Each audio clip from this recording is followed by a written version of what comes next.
আসসালামু আলাইকুম, সবাইকে ওয়েলকাম করছি নতুন আরেকটি ভিডিওতে।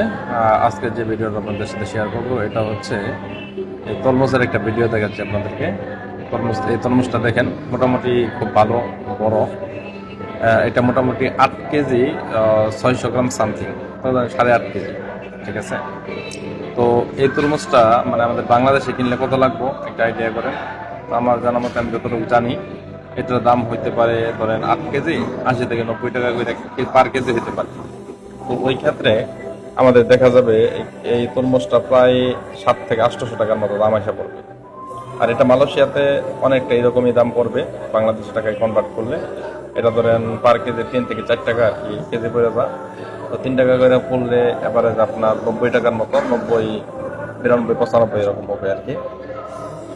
তবে কথা হলো ধরেন মালয়েশিয়া রিঙ্গিতে এটার দাম হয় 30 থেকে 32 টাকা।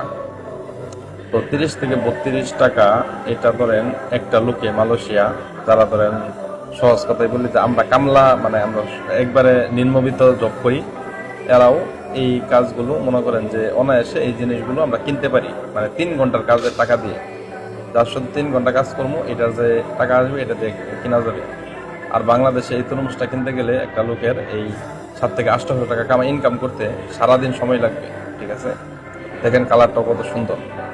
তো এটাই আর কি বিষয় যে বাহিরেও জিনিসের দাম বেশি, কিন্তু বাহিরে একটা জিনিস কি মানুষে ওই 2-4 ঘন্টা দিয়ে যা করতে পারে, আমাদের বাংলাদেশে মানুষের সারাদিন কাজ করে ওই এক দাম, মানে ওই এক জিনিস করতে পারে, ঠিক আছে। সবাই